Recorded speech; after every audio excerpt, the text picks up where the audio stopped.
K sir ಇವರು ಚಿತ್ರಕಲಾ ಶಿಕ್ಷಕರು, ಸರ್ಕಾರಿ ಹಿರಿಯ ಪ್ರಾಥಮಿಕ ಪಾಠಶಾಲೆ. ಇವರಿಗೂ ಕೂಡ ನಮ್ಮ ನಿಮ್ಮೆಲ್ಲರ ಪರವಾಗಿ ಪ್ರೀತಿಯ ಸ್ವಾಗತವನ್ನು ಬಯಸುತ್ತೇನೆ.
ಗುರುವೇ ನಮಃ.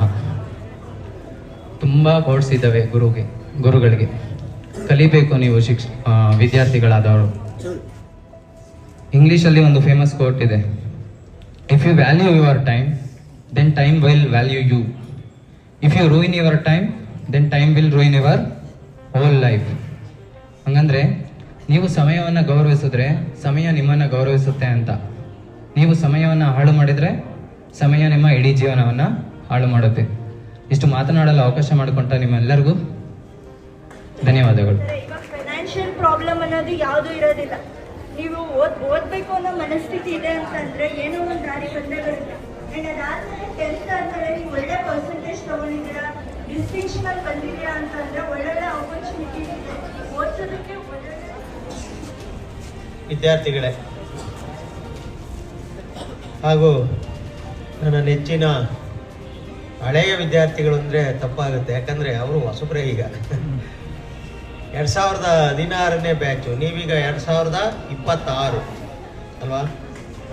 10 ವರ್ಷಗಳ ಹಿಂದಿನ ವಿದ್ಯಾರ್ಥಿಗಳು, ಅವರು ನಿಮ್ಮಂಗೆ ಇಲ್ಲೇ ವಿದ್ಯಾಭ್ಯಾಸ ಮಾಡಿದಂಥ ವಿದ್ಯಾರ್ಥಿಗಳು. ಈಗ 10 ವರ್ಷ ಆಗಿದೆ ಈ ಶಾಲೆಯಿಂದ ಹೋಗಿ, ನೀವು ಇನ್ನೊಂದು 10 ವರ್ಷ ಆದಮೇಲೆ ನೀವು ಬರ್ತೀರಾ ಇಲ್ಲಿಗೆ. ಇಲ್ಲಿಂದ ಹೋದ್ಮೇಲೆ ತಿರ್ಗಾ ಬರ್ತೀರಾ. ಭಾಳ ಮುಖ್ಯ ಏನಂತಂದರೆ, ನೀವು ಇಲ್ಲಿದ್ದಾಗ ಇಲ್ಲಿ ಬೆಲೆ ಗೊತ್ತಿಲ್ಲ ನಿಮಗೆ, ಆಚೆಗೆ ಹೋದ್ಮೇಲೆ ಈ ಶಾಲೆ ಬೆಲೆ ನಿಮಗೆ ಗೊತ್ತಾಗಲ್ಲ. ಅವ್ರಿಗೆ ಹೇಳ್ತಾ ಇದ್ರು ಇಷ್ಟೊತ್ತಿನವರೆಗೂ ನಮ್ಮ ಶಾಲೆ ಬಗ್ಗೆ ಎಷ್ಟೊಂದು ಪ್ರೀತಿ ಇಟ್ಕೊಂಡು ಬಂದಿದ್ದಾರೆ ಅಂತ. ಸರಿ ಓದ್ ಬ್ಯಾಕ್ ವಿದ್ಯಾರ್ಥಿಗಳು ಈಗ ಬರ್ತಾರೆ, ಸಾರ್ ನಮಗೆ ನೀವೆಲ್ಲ ಬೈದು ಹಾಲು ಕುಡಿಸ್ತಿದ್ರಿ, ಹಾಲು ಕುಡಿತಿದ್ರೆ ಊಟ ಮಾಡ್ತಿದ್ರೆ ಹುಡಿಕೊಂಬಂದು ಕರ್ಕೊಂಬಂದು ಊಟ ಮಾಡಿಸ್ತಿದ್ರಿ. ನಮ್ಮನ್ನಲ್ಲಿ ಯಾರು ಹೇಳೋರು ಕೇಳೋರು ಒಬ್ಬರು ಇಲ್ಲ ಸರ್.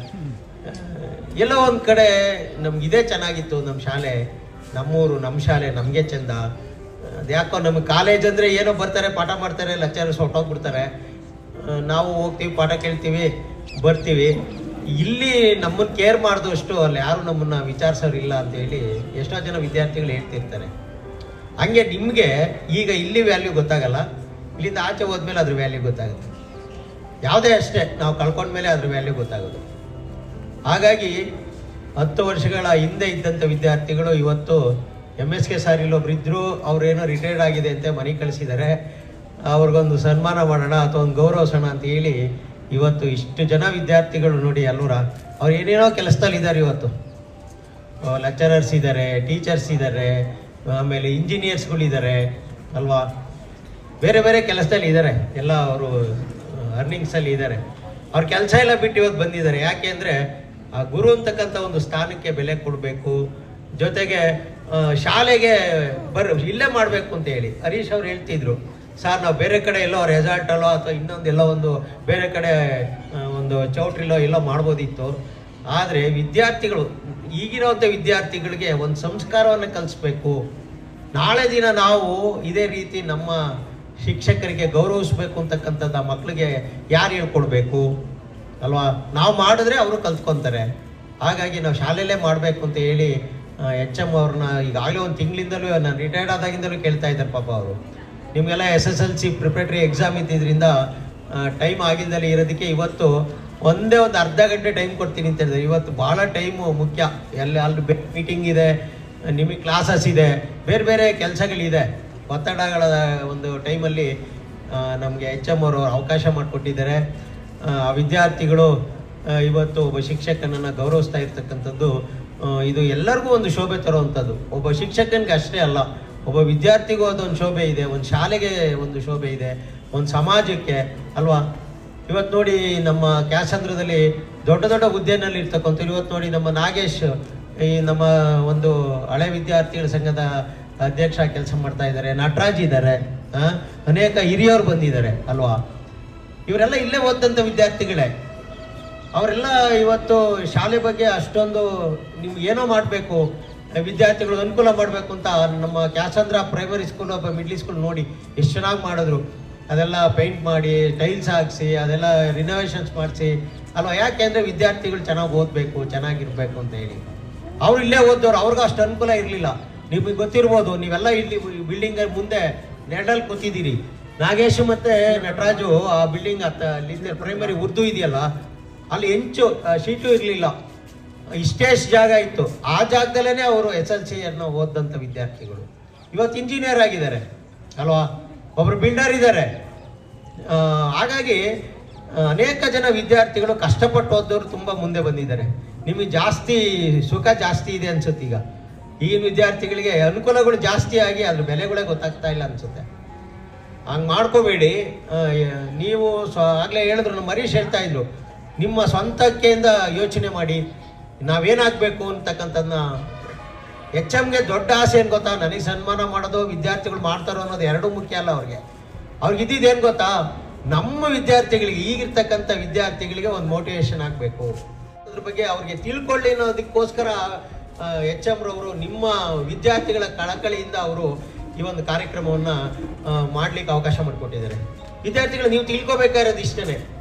ನಾವಿವತ್ತು ವಿದ್ಯಾರ್ಥಿಗಳಾಗಿದ್ದೀವಿ, ಇವತ್ತು ಇಲ್ಲಿ ಕೂತಿದ್ದೀವಿ ಅಂತ ಅಂದ್ಕೊಂಡ್ರೆ ನೀವು ಹೀಗೆ ಇರೋದಿಲ್ಲ.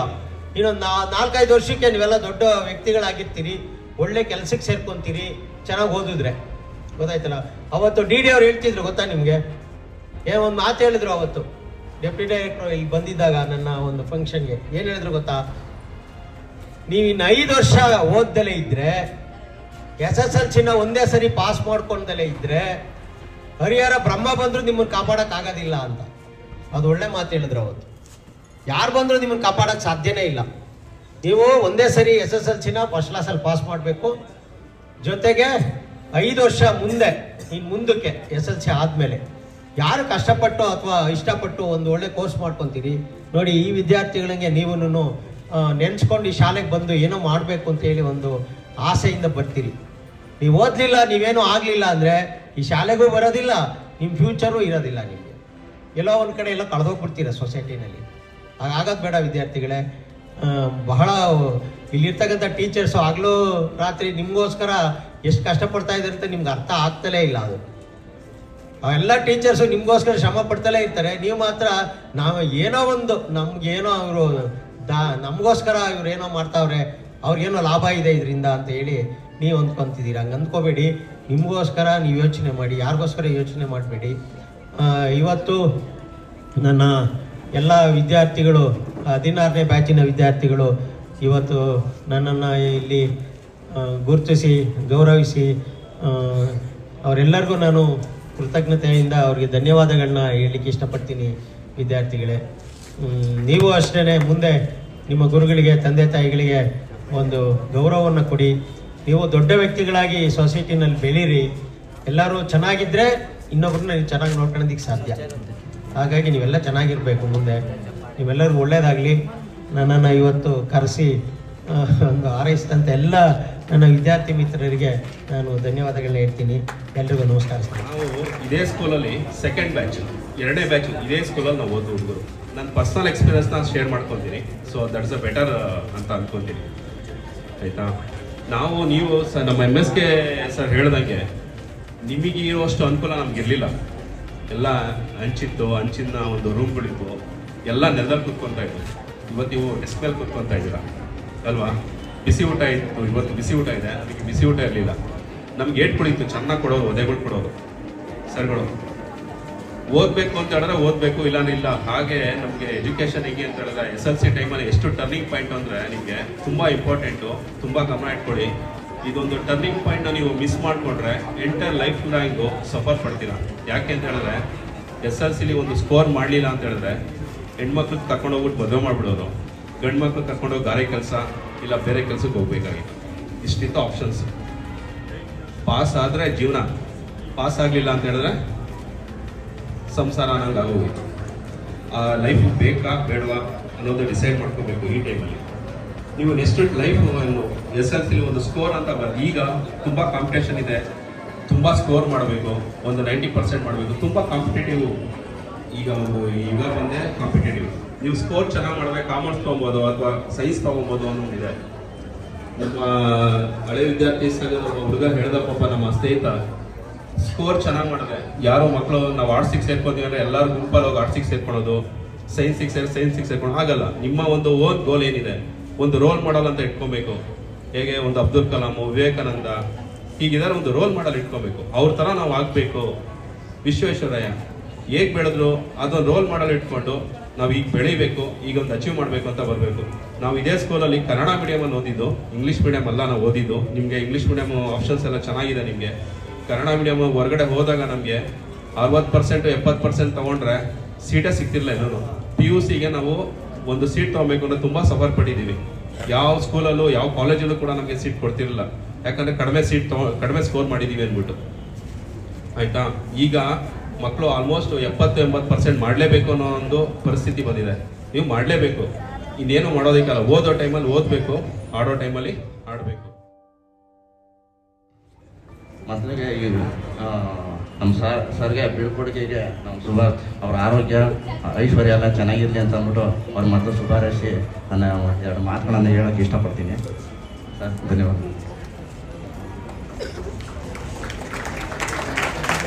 ಇಷ್ಟೊಂದು ನೋಡಿರಿ, ನಾವು ಓದಬೇಕಾದ್ರೆ ಆ ಸ್ಕೂಲು ಏನು ಅಂತಂತಂದರೆ ನಾವು ಚಡ್ಡಿಗಳು ಹಸಿರು ಚಡ್ಡಿಗಳು ಕೊಡೋರು, ಬಿಳಿ ಶರ್ಟ್ ಕೊಡೋರು. ಅವಾಗ ನಾವು ಓದಬೇಕಾದ್ರೆ ಏನು ಒಂದು ಸ್ವತಂತ್ರ ದಿನಾಚರಣೆ ಬಂದರೆ ಯಾವುದು ಸುಮತಿ ಇಂಗ್ಲೀಷ್ ಸ್ಕೂಲು, ನಮ್ಮ ಸರ್ಕಾರಿ ಸ್ಕೂಲು, ಉರ್ದು ಸ್ಕೂಲು, ಈ ಸ್ಕೂಲ್ಗಳೆಲ್ಲ ಒಟ್ಟಿಗೆ ಬಂದ್ಬಿಟ್ಟು ಏನು ಈ ಸ್ಪೀಡಾಗಿ ಸ್ವತಂತ್ರ ದಿನಾಚರಣೆಯಾಗಿ ಆಚರಿಸ್ತಿದ್ದು. ಮತ್ತು ನಮಗೆ ಅವಾಗ ಅಂದರೆ ಏನು ಅಂತಂದರೆ ಮೈಸೂರು ಪಾರ್ಕ್ ಅಂದರೆ ಬೋಲಾಸೆ. ಸ್ವಾತಂತ್ರ್ಯ ದಿನಾಚರಣೆ ಅಂತಂದರೆ ರಜಾಕರ್ ಎಷ್ಟೋ ದಿವಸ ಆ ಮೈಸೂರು ಪಾರ್ಕ್ಗೋಸ್ಕರನೇ ನಾವು ಸ್ವಾತಂತ್ರ್ಯ ದಿನಾಚರಣೆಗೆ ಅಟೆಂಡ್ ಆಗ್ತಿದ್ವಿ ಎಷ್ಟೋ ಜನ. ಇಷ್ಟೊಂದು ನಮಗೆ ಏನು ಇವತ್ತು ಶಾಲೆಗಳಿದ್ದಾವೋ, ಆ ಬಿಲ್ಡಿಂಗ್ಗಳಿದ್ದಾವೋ, ಆ ಥರ ಇರಲಿಲ್ಲ. ಬರೀ ಹೆಂಚಿನ ಮನೆ ಒಳಗೆ ಮಾತ್ರ ನಮಗೆ ವಿದ್ಯಾಭ್ಯಾಸ ಮಾಡ್ತಿದ್ವಿ. ಈ ಚೈತನ್ಯ ಸ್ಕೂಲ್ಗೆ ಒಂದು ಮಗುನ ಒಂದು ತಾಯಿ ಪೇರೆಂಟ್ಸು ಏನೋ ಒಂದು RTE ಶೀಟ್ ಮೇಲೆ ಅಡ್ಮಿಷನ್ ಮಾಡಿರ್ತಾರೆ 1ನೇ ಕ್ಲಾಸ್ಗೆ. ಅಡ್ಮಿಷನ್ ಮಾಡಿದಾಗ ಈ ಡಿಸೈನ್ ಈ ಮಕ್ಕಳುಗಳು ಕೇಳಿಸ್ಕೊಂಡಿಲ್ಲ ಅನ್ನೋದು ಒಂದು ಉದಾಹರಣೆಗೆ ಅಷ್ಟೇ ಹೇಳ್ತಿರೋದು. ಸೇರಿಸಿರ್ತಾರೆ, ಆ ಮಗ ಆ ಸ್ಕೂಲ್ಗೆ ಹೋಗ್ತಿರ್ತದೆ, ಯೂನಿಫಾರ್ಮು ಸಹ ಕೊಟ್ಟಿರ್ತಾರೆ. ಯೂನಿಫಾರ್ಮ್ ಕೊಟ್ಟಾಗ ಟೀಚರ್ಸ್ ಹೇಳ್ತಾರೆ, ನೋಡಪ್ಪ ನಾಳೆಯಿಂದ ಕಲರ್ ಡ್ರೆಸ್ಸಿಗೆ ಬರಬೇಡ, ನಾಳೆಯಿಂದ ಯೂನಿಫಾರ್ಮ್ ಹಾಕ್ಯ ಬಾ ಅಂತಂದ್ಬಿಟ್ಟು ಆ ಮಗಿಗೆ ಹೇಳ್ತಾರೆ. ಆ ಮಗಿಗೆ ಹೇಳಿದಾಗ ಆ ಮಗ ಎಲ್ಲರೂ ಕೇಳ್ಸ್ಕೊಂತಾರೆ, ಮಕ್ಳುಗಳೆಲ್ಲ ಕೇಳ್ಸ್ಕೊಂತಾರೆ. ಕೆಲವೊಂದು ಮಕ್ಳಿಗೆ ಯೂನಿಫಾರ್ಮ್ ಅಂತ ಕೇಳ್ತದೆ, ಇನ್ನೊಂದು ಮಕ್ಳಿಗೆ ಬೇರೆ ಥರವಾಗಿ ವಿಷಯ ಕೇಳ್ತದೆ. ಅವಾಗ ಇನ್ನೊಂದು ಮಗ ಹೇಳ್ತದೆ, ಒಂದು ಮಗ ತನ್ನ ತಾಯಿ ಹೇಳ್ತದೆ ರಾತ್ರಿ, ಏನಪ್ಪ ಅಂತಂದರೆ ಅಮ್ಮ ಇವತ್ತು ಮಿಸ್ಸು ನಮಗೆ ನಾಳೆಯಿಂದ ಕೋಳಿ ಫಾರಮ್ ಹಾಕಿ ಬರ್ರಿ ಅಂತಂದ್ರು. ಏನು ಕೋಳಿ ಫಾರಮ್ ಅಂತ ಕೇಳೋದಂತೆ. ಮಿಸ್ ಹೇಳಿದ್ರು ಮೇಡಮ್, ಅಮ್ಮ ನಾಳೆಗೆ ಎಲ್ಲರೂ ಕಂಪಲ್ಸರಿ ಕೋಳಿ ಫಾರಮ್ ಹಾಕಿ ಬರ್ರಿ ಅಂತಂದ್ರೆ. ಆವಾಗ ಏನಂದ್ರೆ ಅವ್ರ ಅಮ್ಮಗೆ ಕನ್ಫ್ಯೂಸ್ ಆಯ್ತಂತೆ, ಏನಿದು ಕೋಳಿ ಫಾರಮ್ ಅಂತಾರಲ್ಲ, ಮಿಸ್ ಕೋಳಿ ಫಾರಮ್ ಹಾಕಿ ಬರೋ ಕೇಳೋರ ಅಂತಂದ್ಬಿಟ್ಟು ಅವರು ಹೆಂಗರು ಇದು ನಂಬರ್ ಇತ್ತಲ್ಲ ಮಿಸ್ದು, ಫೋನ್ ಮಾಡೋದಂತೆ. ಮಿಸ್ ನಾವು ಹಿಂಗೆ ಇಂಥ ಮಗನ ಪೇರೆಂಟ್ಸು, ಹಂಗಾಗಿ ಇದೇನು ಮಗಿಗೆ ಕೋಳಿ ಫಾರಮ್ ಹಾಕಿ ಬರ್ರಿ ಅಂತ ಹೇಳಿದ್ರಂತಲ್ಲ ಅಂತಂದ್ರೆ. ಅವಾಗ ಅವ್ರು ಮಿಸ್ ಹೇಳ್ದ, ಅಯ್ಯೋ ಕೋಳಿ ಫಾರಮ್ ಅಲ್ಲ ಕಣಮ್ಮ, ಯೂನಿಫಾರ್ಮ್ ಅಂತ ಹೇಳಿದ್ದೆ ಅಂತ. ಹಂಗೆ ಮಕ್ಳುಗಳು ಒಂದು ವಿದ್ಯಾಭ್ಯಾಸ ಮಾಡಬೇಕಾದ್ರೆ ಟೀಚರ್ಸ್ ಏನು ಹೇಳ್ತಾರೆ ಅದನ್ನು ನಿಜವಾಗಿ ಇಟ್ಟು ಕೇಳಿದಾಗ ಮಾತ್ರ ನಮಗೆ ಏನೋ ಅರ್ಥ ಆಗೋದು. ಹಂಗಾಗಿ ಮಕ್ಳುಗಳು ನಿಜವಾಗಿ ಇಟ್ಟು ಕೇಳಬೇಕು. ಬನ್ನಿರೈ ಬಾಂಧವರೇ ಹೊಸನಾಡ ಕಟ್ಟೋಣ, ರಾಮರಾಜ್ಯದ ಗಡಿಯ ಸೀಮೆ ಮುಟ್ಟೋಣ, ಸೀಮೆಯ ಮುಟ್ಟೋಣ. ಆ ಭಾಷೆ ಈ ಭಾಷೆ ಹಲವಾರು ಭಾಷೆ, ಆದರೂ ನಮಗಿಹುದು ಒಂದೇ ಮನದಾಸೆ. ಆ ಭಾಷೆ ಈ ಭಾಷೆ ಹಲವಾರು ಭಾಷೆ, ಆದರೂ ನಮಗಿಹುದು ಒಂದೇ ಮನದಾಸೆ. ಆ ಧರ್ಮ ಈ ಧರ್ಮ ಎನಿತೆನಿತೋ ಧರ್ಮ, ಆ ಧರ್ಮ ಈ ಧರ್ಮ ಎನಿತೆನಿತೋ ಧರ್ಮ. ಒಗ್ಗೂಡಿ ಬಾಳುವುದೇ ಎಲ್ಲದರ ಮರ್ಮ, ಒಗ್ಗೂಡಿ ಬಾಳುವುದೇ ಎಲ್ಲದರ ಮರ್ಮ. ಬನ್ನಿರೈ ಬಾಂಧವರೇ ಹೊಸನಾಡ ಕಟ್ಟೋಣ, ರಾಮರಾಜ್ಯದ ಗಡಿಯ ಸೀಮೆಯ ಮುಟ್ಟೋಣ, ಸೀಮೆಯ ಮುಟ್ಟೋಣ, ಸೀಮೆಯ ಮುಟ್ಟೋಣ. Thank you.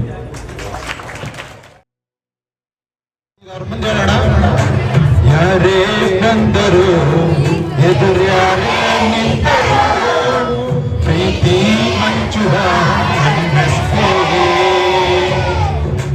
ಜೀವ ಹೋದರು ರಘುವೇನೇ ಅಂದರು, ಮಾತು ತಪ್ಪದ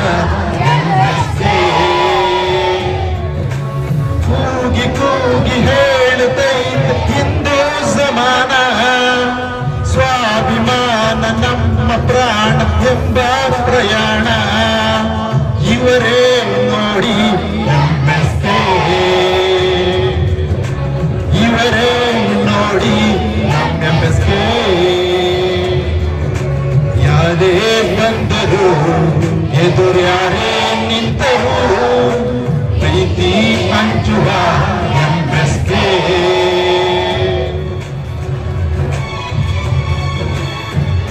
ಒಬ್ಬರೇ ಒಬ್ಬರು ನಮಗೆಲ್ಲ ಒಬ್ಬರು, ಶಿವಮ್ಮಯತ್ತ ಮಗನು ನಮಗಾಗಿ ಬಂದರು. ಮೇಲು ಕೀಳು ಗೊತ್ತೇ ಇಲ್ಲ ಬಡಮಾನು ಗೆಳೆಯಾನೆ, ಶ್ರೀಮಂತಿಗೆ ತಲೆಗತ್ತೇ ಇಲ್ಲ ಹತ್ತೂರ ಒಡೆಯಾರೆ. ನಿಮ್ಮ ಹೆಸರು ನಮ್ಮ ಮನದಲ್ಲಿ ತಾನು ಬೆಳೆದು ತಮ್ಮವರನ್ನು ಬೆಳೆಸುವ ಗುಣ. ನೇರ ನುಡಿಗೆ ಸತ್ಯದೆಡೆಗೆ ಎಂಎಸ್ಕೆ ಪ್ರಯಾಣ. ಇವರೇ ನೋಡಿ ಎಂಎಸ್ಕೆ, ನಮ್ಮ ಪ್ರೀತಿಯ ಎಂಎಸ್ಕೆ. ಯಾರೇ ಬಂದರು ಎದುರ್ಯಾರೇ ನಿಂತರು, ಪ್ರೀತಿ ಹಂಚುವ ಎಂಎಸ್ಕೆ.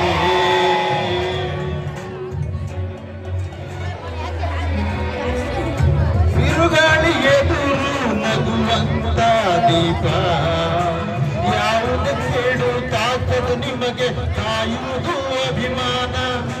ಸೋಲಿಗೂ ಸೋಲದು ಗೆದ್ದರು ಬೀಗದ ಒಬ್ಬರೇ ನಮ್ಮೆಸ್ಗೆ ಪ್ರೀತಿಗೆ ಅತಿಥಿ ಸ್ನೇಹಕ್ಕೆ ಸಾರಥಿ ಬಾಳಿನಲ್ಲಿ ಎಂದಿಗೂ ನಿಮ್ಮ ಹೆಸರೇ ಮಾಲು ಏಳು ಬೀಳುವ ಆಟದಿ ನಿಮ್ಮ ನಡೆಯೇ ಕಮಾಲು ಇವರೇ ನೋಡಿ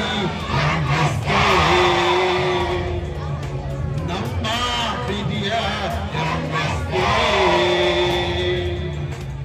ಹರೇ ಬಂದರು ಎದುರ್ಯಾರೇ ನಿಂತರು ಪ್ರೀತಿ ಹಂಚುವ 2014ನೇ ಬ್ಯಾಚಿನ ವಿದ್ಯಾರ್ಥಿಗಳು ಕುಮಾರಸ್ವಾಮಿ ಸರ್ ಅವರಿಗೆ ಒಂದು ಸನ್ಮಾನ ಸಮಾರಂಭವನ್ನು ಏರ್ಪಡಿಸಬೇಕು ಅಂತ ಹೇಳಿ ತುಂಬ ದಿವಸದಿಂದ ನನ್ನನ್ನು ಅಭಿನಂದಿಸ್ಕೊಂಡ್ರು.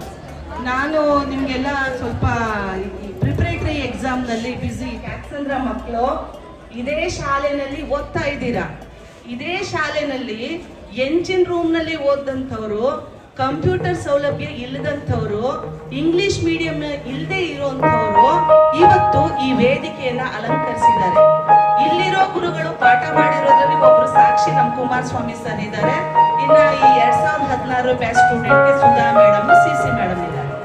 ಒಂದು ವಿದ್ಯಾರ್ಥಿ ಹೇಳಿದ್ರು, ಒಬ್ರು ಈಗ ಏನು IIT ನಲ್ಲಿ ಕೋಚಿಂಗ್ ಎಲ್ಲ 8th ಸ್ಟ್ಯಾಂಡರ್ಡ್ಗೆ ಸ್ಟಾರ್ಟ್ ಆಗುತ್ತೆ, ತುಂಬಾ ಸ್ಪೀಡ್ ಇದೆ, ನಾವು ಹೆಂಗೆ ವರ್ಕ್ ಮಾಡಬೇಕು ಅಂತ ಆ ವಿದ್ಯಾರ್ಥಿನಿ ಹೇಳ್ಕೊಂಡ್ರು. ಆಮೇಲೆ ನಾಗೇಶ್ ಅವ್ರನ್ನು ನಿಮಗೆ ತಿಳಿಸಿದ್ರು.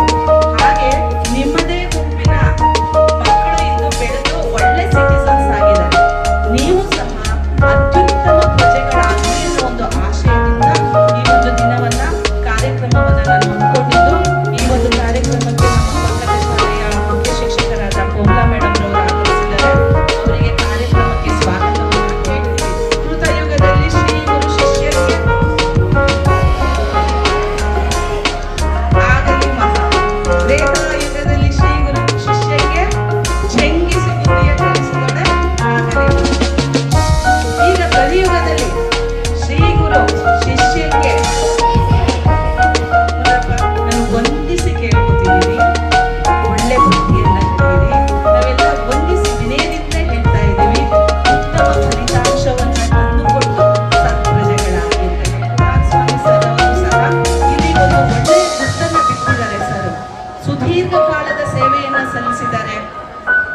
ಅವರ ಅಭಿಮಾನ ಪೂರ್ವಕವಾದ ಒಂದು ಯಾವ ರೀತಿ ವಿದ್ಯಾರ್ಥಿಗಳ ಸಮೂಹ ಇದೆ ಅನ್ನೋದಕ್ಕೆ ವೇದಿಕೆನೇ ಸಾಕ್ಷಿ.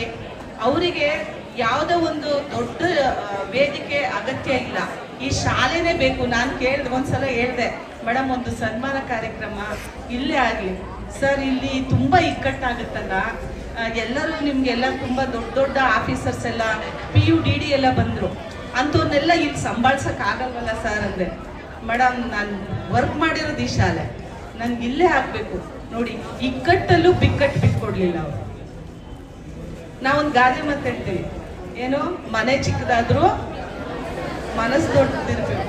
ನಮ್ದು ಈ ಪುಟ್ಟ ಶಾಲೆ ಆವರಣದಲ್ಲೇನೆ ಸುದೀರ್ಘವಾಗಿ ಸೇವೆ ಮಾಡಿ, ನಾನು ಹೆಂಗೆ ಪಾಪ ಅರ್ಧ ಗಂಟೆ ವೇದಿಕೆ ಸರ್ ಅಂದ್ರೂ ಅಷ್ಟೇ ಸಾಕು, ನಿಮ್ಮ ಮುಖ, ನಿಮ್ಮ ಪ್ರೀತಿ, ನಿಮ್ಮ ನಗು ಅದನ್ನೇ ಅಪೇಕ್ಷಿಸ್ತಾರೆ. ಹಿಂಗೆ ಪ್ರೀತಿಪೂರ್ವಕವಾಗಿ ನಮ್ಮ ಶಾಲೆಗೆ ಆಗಮಿಸ್ತಾ ಇರ್ತಾರೆ. ಅವರಿಗೆ ಮತ್ತೊಮ್ಮೆ ನಿಮಗೆ ಭಗವಂತ ದೀರ್ಘ ಆಯಸ್ಸು ಆರೋಗ್ಯವನ್ನು ಕರುಣಿಸ್ಲಿ. ಇದೇ ರೀತಿಯ ಏನು ಶಿಷ್ಯ ವೃಂದ ನಿಮ್ಮನ್ನ ಈ ವೇದಿಕೆಗೆ ಕರೆದು ಯಾರ್ಯಾರ ಮಕ್ಕಳು ಬರ್ತಾರೆ ಅವರೆಲ್ಲ ಇಂಥ ಹಳೆ ವಿದ್ಯಾರ್ಥಿಗಳನ್ನ ನೋಡಿ ಸ್ಫೂರ್ತಿಗೊಂಡು ಅವರಂತೆ ಅವರು ಆಗಲಿ. ನಿಮ್ಮ ಸೇವೆಗೆ ಶ್ಲಾಘನೀಯ ಅಂತ ಹೇಳ್ತಾ ಇಷ್ಟನ್ನ ಮಾತಾಡಲಿಕ್ಕೆ ಅವಕಾಶ ಕೊಟ್ಟ ಎಲ್ರಿಗೂ ಧನ್ಯವಾದ.